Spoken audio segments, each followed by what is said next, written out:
Hello friends, आज हम पढ़ने वाले हैं एंगल ऑफ फ्रिक्शन। ये इतना मज़ेदार टॉपिक है नहीं और ना ही कुछ काम का टॉपिक है, लेकिन अब कई लोगों को थोड़ा ही हेल्प मिल सकती है इससे। लेकिन सवाल सॉल्व करने में तो हेल्प बिल्कुल नहीं लगने वाला। कंसेप्ट में हेल्प लग सकता है और वो भी सही है अगर कंसेप्ट में भी हेल्प लग जाए तो। लेकिन खैर, अब हम पढ़ते हैं इसको। देखो, ये एम मास का एक ब्लॉक है। इसको हमने एक ऐसे फोर्स से खींचा है कि वो लिमिटिंग फ्रिक्शन से ज़्यादा हुआ। नहीं, ज़्यादा नहीं, चलो बराबर लगते हैं। लिमिटिंग फ्रिक्शन के बराबर हुआ तो ये जो फ्रिक्शन की वैल्यू होगी वो भी लिमिटिंग फ्रिक्शन ही होगा। इधर नॉर्मल लग रहा है। अब देखना ध्यान से, जो एंगल ऑफ फ्रिक्शन क्या होता है, नॉर्मल और लिमिटिंग फ्रिक्शन के रिजल्टेंट और नॉर्मल फोर्स के वेक्टर्स के बीच का एंगल थीटा होगा। मतलब ये जो आर है वो लिमिटिंग फ्रिक्शन एंड नॉर्मल का रिजल्टेंट, इन इसका और नॉर्मल वेक्टर के बीच का जो एंगल होगा वही होता है एंगल ऑफ फ्रिक्शन। यानी कि इधर नॉर्मल है, इधर लिमिटिंग फ्रिक्शन की वैल्यू क्या होती है, म्यू एन।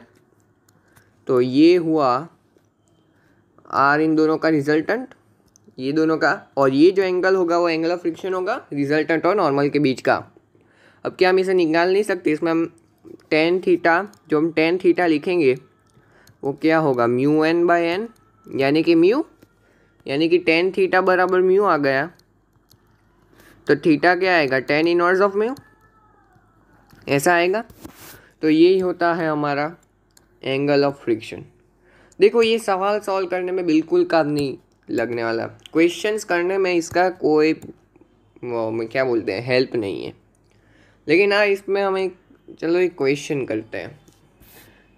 ठीक ठाक क्वेश्चन है, लेवल इतना सही नहीं है, फिर भी चल जाएगा। बस थोड़ा कैलकुलस हो सब आता, फिर भी हम कर सकते हैं ठीक से। और कंसेप्ट तो आना ज़रूरी है। देखो क्वेश्चन, ये ब्लॉक है, इस पर हमने एक एफ फोर्स ऐसे कोई भी एंगल पे लगा रहे, तो हमें मिनिमम वैल्यू एफ चाहिए। Minimum value of F, find minimum possible value of F for which block start sliding.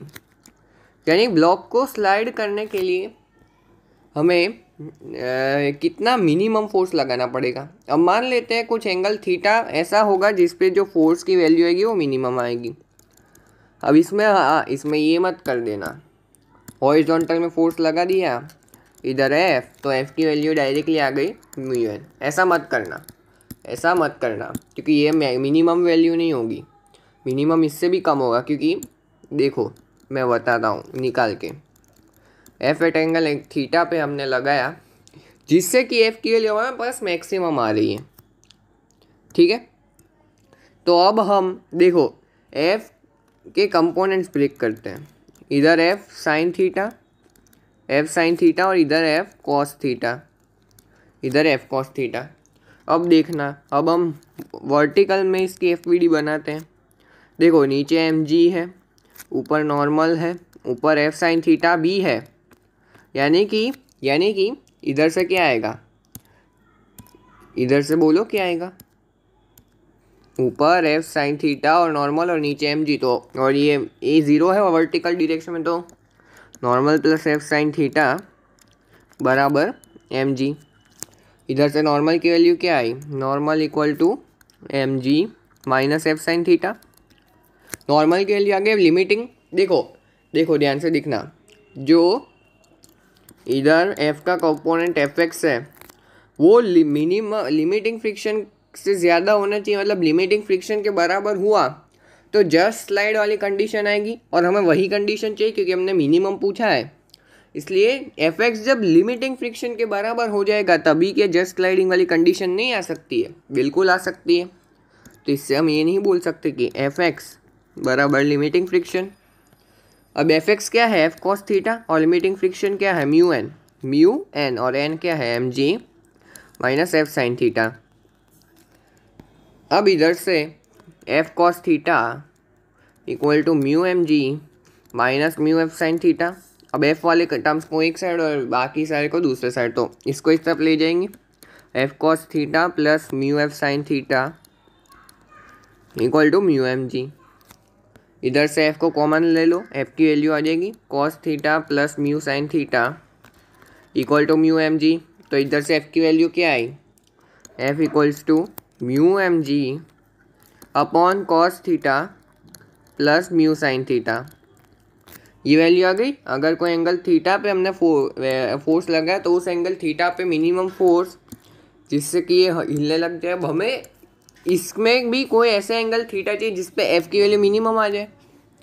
तो एफ़ की मिनिमम वैल्यू चाहिए, यानी कि इसकी मैक्सिमम वैल्यू चाहिए, क्योंकि डिनोमिनेटर बढ़ेगा तो टोटल जो वैल्यू है वो कम होगी, यानी कि ये मैक्सिमम होगा। और इसकी मैक्सिमम वैल्यू अगर आपने ट्रिगोनोमेट्री पढ़ा हो तो इसकी मैक्सिमम वैल्यू ऐसी होती है म्यू स्क्वायर प्लस 1, और ना पढ़ा हो तो भी कोई दिक्कत नहीं है, हम इसको निकाल भी सकते हैं। देखो इसको हम क्या करेंगे, cos theta plus mu sine theta, आपने मैक्सिमा तो पढ़ा होगा फिजिक्स में भी जब आपने कैलकुलस पढ़ा होगा। Mu sine theta equal to maximum है तो इसका differentiation with respect to theta zero हो जाएगा। ये हम बेसिक में पढ़ाते हैं सब लोग, तो अगर आप ये चैप्टर पढ़ रहे हो तो आपको वो पता होना चाहिए, क्योंकि ये बहुत जगह काम लगेगा, बहुत जगह। तो इधर से अब कॉस थीटा का डिफरेंशिएशन क्या होता है, माइनस साइन थीटा, और साइन थीटा का क्या होता है कॉस थीटा, तो plus mu cos theta equal to zero. तो इधर से आ गया टेन थीटा बराबर म्यू। अब टेन थीटा बराबर म्यू आ गया, तो अब देखो मैं ट्रायंगल बना रहा हूँ, ये थीटा है और टेन थीटा बराबर म्यू है, तो ये वाली साइड को मैं म्यू मानता हूँ, ये वाली साइड को 1 मानता हूँ, तो ये क्या हो म्यू स्क्वायर प्लस 1। अब साइन थीटा क्या होगा, mu by under root mu square plus 1, और कॉस थीटा होगा under root 1 by under root mu square plus 1। अब देखो तो इधर से अब कॉस थीटा और साइन थीटा की इन वैल्यूज़ पे एफ़ की वैल्यू मिनिमम होगी, तो बस इसको एफ़ के फंक्शन में पुट कर दो। एफ़ क्या था, म्यू एम जी अपॉन क्या था, mu M g upon cos theta plus mu sine theta, cos theta plus mu sine theta. Cos theta और साइन थीटा की वैल्यू पुट कर दो, mu M g upon 1 upon root under root mu square plus 1 plus mu square by under mu square plus 1, यानी कि mu M g by under root, ये अब mu square bye 1 हो plus हो जाएगा, क्योंकि ये देखो mu square by under mu square plus 1 plus 1 by under mu square plus 1 क्या होगा, इसको हम ऐसा लिख सकते हैं mu square plus 1 by under mu square plus 1, और यही तो होता है अंडर म्यू स्क्वायर प्लस 1। ये सब छोटी छोटी मैथ्स की बातें हैं। तो इधर से ये मिनिमम वैल्यू ऑफ एफ, कोई भी एंगल मतलब एंगल थीटा पे ये मिनिमम वैल्यू ऑफ एफ चाहिए जिससे हम इसको हिला सकते हैं, वो भी कौन से एंगल पे, एंगल थीटा पे, और जिसकी वैल्यू क्या है tan इनवर्स ऑफ म्यू। ठीक है, नहीं रुको, tan थीटा क्या था, tan थीटा ही म्यू था ना, तो सही है। तो अब देखो ये सवाल भी हो गया, तो अब हम अगली लेक्चर में एंगल ऑफ रिपोज की शुरुआत कर देंगे। Thanks for watching.